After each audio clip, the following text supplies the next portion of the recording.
Welcome back to the Bird's Eye View, and today we're going to talk about electronic video games or electronic licenses or video games you buy from storefronts. So here's one of the things here is a new law in California changes how you buy games on Steam.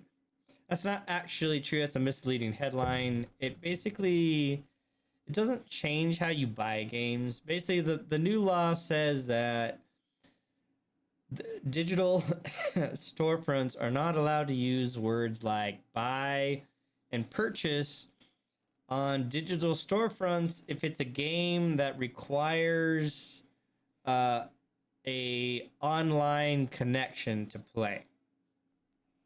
So essentially, the new law will mean that storefronts like Steam will no longer be able to use terms such as buy or purchase when advertising the game that always requires an online connection. Since you won't technically own the product and the servers being taken offline would render the product useless, a different word will have to be used. So is that a big deal?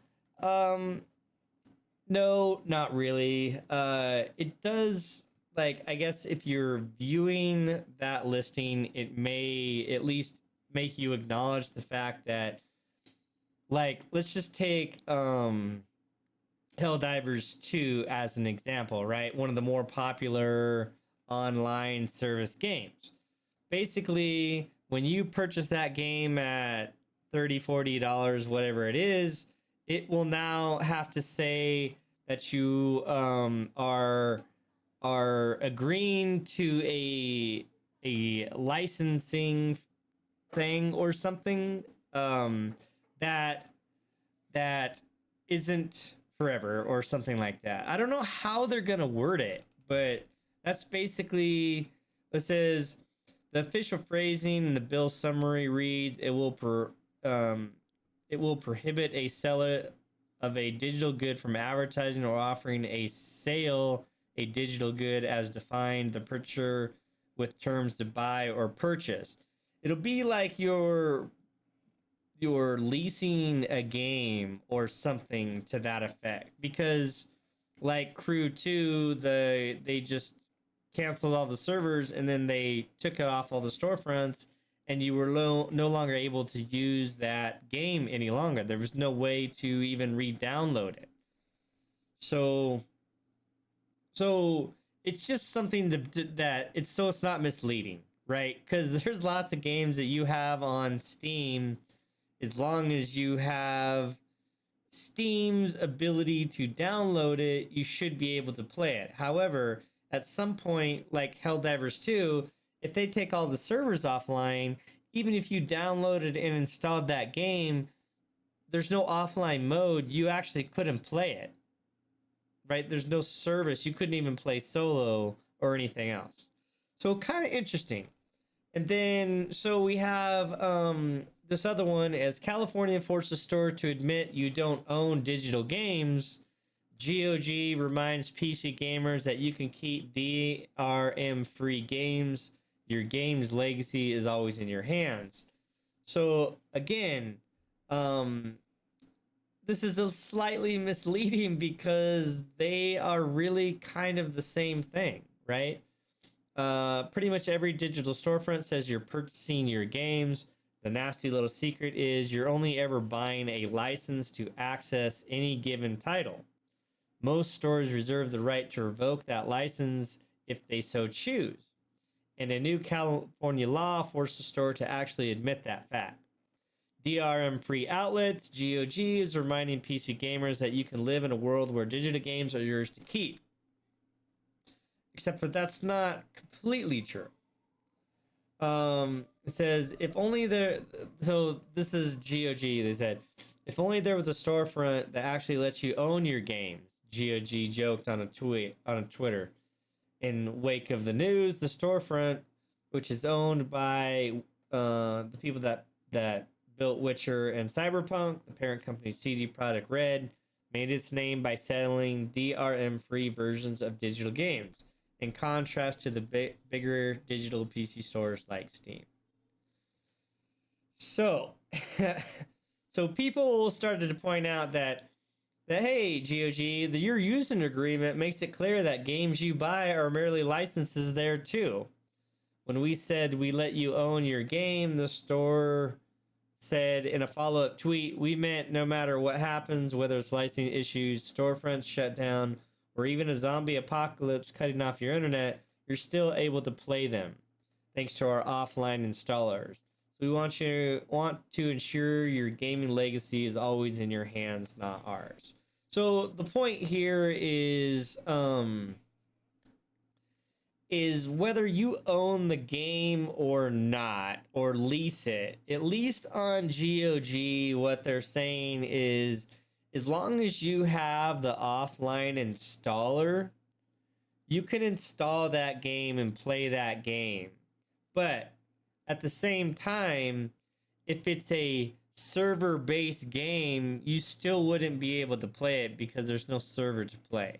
You could still download it. But like on Steam, if Steam decided one day that, hey, we're going to ban you from Steam and lock your account, then any money you ever put into Steam games is gone. You don't have access to those games anymore. You can't download them or do anything like that.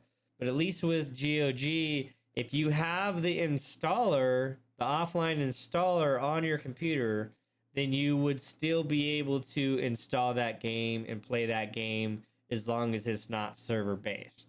So it's something to think about. But I guess kind of the real question is, can you even get those games anymore? Like a hard copy of those games anymore? Is that even a thing? Or is the idea now, if you were really worried about it, to buy games from places like GOG and store those installers on a separate hard drive?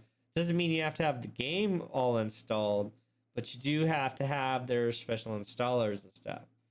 So kind of interesting, right? Like, you never really think about it, but all those games that you paid for, the $40 or $50 you paid for, they're really not yours unless you have a hard copy of that game, which I don't even know if they do anymore. I don't even know where you would go to like buy them, if you can even get them, which is kind of something interesting to think about.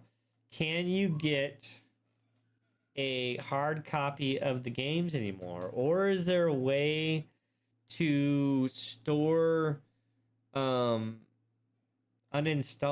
games? See, I don't think there is, because when you download a game and install it on Steam, it's not like you have these install files anywhere that I know of. Yeah, it's something to look into. Kind of interesting to think about, that you're merely just paying to rent games. I think we really need to kind of look at that a little closer and maybe start seeing if you can buy those same games on GOG as you have on Steam. Because if you get them on GOG, I'm pretty sure you can use them on Steam. But because you can always add, non-Steam games to Steam and run them off of Steam. But again, it's just one of those things to think is like, how much money do you have in your Steam account to realize that those games aren't really yours? And some of those games being online games, that's money wasted that you can never play again. So, I don't know. For me, I bought Helldivers 2 knowing full well that I would only play so much and then lose interest in the game. So I bought it at a time when the price was low enough for me that I was like, okay, even if this game goes away, I'll at least get so many hours out of this game, and that would be enough for me to think that it was worth it. But now I'm kind of curious to see. Okay, so I have 237 hours into Helldivers 2. and I know I didn't pay full price for it, but the game right now is $40. So 230 some hours to me, even if it was $40, I got some play out of that. I'm not really upset. That game you can still play right now, but I'm just saying that the longer you wait to buy a game like Helldivers, the longer you risk that money not being worth it, because at some point those servers could just go away and then you are out whatever the money it is. And it kind of makes you think of the value of these games nowadays. Is it worth getting these games early enough if they're offering a discount and early access? That way you have that game long enough that even if it goes offline, then you still got your game out of it. But does this change how you think about games? The fact that you don't really own them anymore and that they're having to change that storefront, or is it just the way it is, and everybody just has to suffer with it?